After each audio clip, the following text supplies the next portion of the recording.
அதிகாரம் 24. யோயாக்கீமின் ஆட்சி காலத்தில் பாபிலோன் மன்னன் நெபுகத்நேசர் யூதாவின் மேல் படையெடுத்து வந்தான்.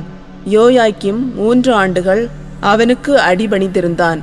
பின்பு மனத்தை மாற்றிக்கொண்டு அவனுக்கு எதிராக கிளர்ச்சி செய்தான். ஆண்டவர் கல்தேயா, சிரியா, மோவாபு, அம்மோன் ஆகிய மக்களினங்களை சார்ந்த கொள்ளை கூட்டத்தாரை அவன் மீது ஏவி விட்டார்.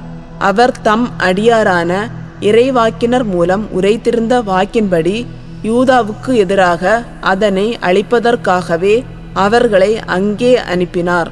உண்மையாகவே ஆண்டவரின் கட்டளைப்படி மனாசேயின் பாவங்களை முன்னிட்டும் அவன் செய்த எல்லா காரியங்களை முன்னிட்டும் அவர் யூதாவை தம் திருமுன்னின்று தள்ளிவிடுமாறு இவையெல்லாம் அதற்கு நிகழ்ந்தன.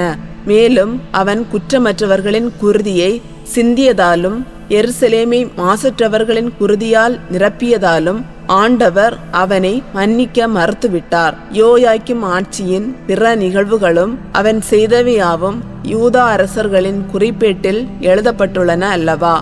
யோயாக்கீம் தன் மூதாதையரோடு துயில் கொண்டான். அவனுக்கு பின் அவன் மகன் யோயாக்கீன் அரசனானான். எகிப்திய மன்னன் மீண்டும் தன் நாட்டை விட்டு போருக்கென வெளிவரவில்லை. ஏனெனில் எகிப்திய காட்டாறு முதல் யூப்ரத்தீசு ஆறு வரை எகிப்திய மன்னன் கைவசம் இருந்த அனைத்தையும் பாபிலோனிய மன்னன் கைப்பற்றி கொண்டான். யூதா அரசன் யோயாக்கீன் அரசனான போது அவனுக்கு வயது 18. எருசலேமில் 3 மாதமே அவன் அரசாண்டான். எருசலேமை சார்ந்த எல்நாத்தானின் மகள் நெகுஸ்தா என்பவளே அவனுடைய தாய். யோயாக்கீன் தன் தந்தை செய்த அனைத்தின்படியே ஆண்டவரின் பார்வையில் தீயன செய்தான். அக்காலத்தில் பாபிலோனிய மன்னன் நெபுகத்நேசரின் படை வீரர் எருசலேமின் மீது படையெடுத்து வந்து நகரை முற்றுகையிட்டனர். அப்பொழுது பாபிலோனிய மன்னன் நெபுகத்நேசரும் வந்து நகரை முற்றுகையிட்டிருந்த வீரர்களோடு சேர்ந்து கொண்டான்.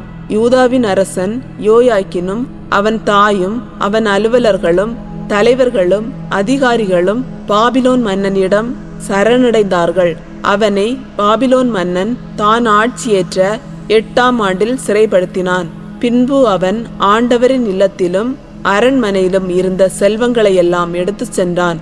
ஆண்டவரின் இல்லத்தில் இஸ்ரேலின் அரசர் சாலமோன் செய்து வைத்திருந்த எல்லா பொற்கலன்களையும் துண்டு துண்டாக்கினான். இவையாவும் ஆண்டவர் உரைத்த வாக்கின்படியே நடந்தன. மேலும் அவன் எருசலேம் முழுவதையும், அதாவது தலைவர்கள் அனைவரையும், ஆற்றல் வாய்ந்த 10,000 படை வீரர்களையும், சிற்ப கலைஞர்களையும், கொல்லர்களையும் நாடு கடத்தினான். நாட்டில் ஏழை மக்களை தவிர வேறெவரையும் விட்டு வைக்கவில்லை. மேலும் அவன் யோயாக்கீனை பாபிலோனுக்கு சிறைபிடித்து சென்றான்.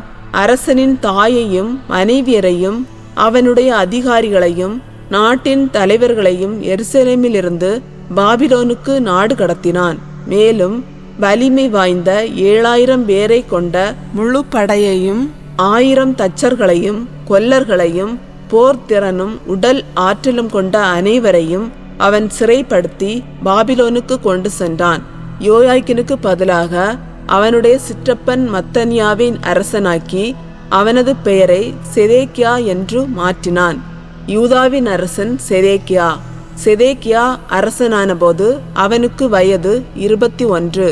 அவன் எருசலேமில் 11 ஆண்டுகள் ஆட்சி செய்தான். லிப்னாவை சார்ந்த எரேமியாவின் மகள் அமுற்றாள் என்பவரே அவன் தாய். யோயாக்கீம் செய்தது போல செதேக்கியாவும் ஆண்டவரின் பார்வையில் தீயன செய்தான். ஆண்டவர் எருசலேமையும் யூதாவையும் தம் திருமுன்னின்று தள்ளிவிடும் அளவுக்கு அவற்றின் மீது சினம் கொண்டார். மேலும் செதேக்கியா பாபிலோனிய மன்னனுக்கு எதிராக கிளர்ச்சி செய்தான்.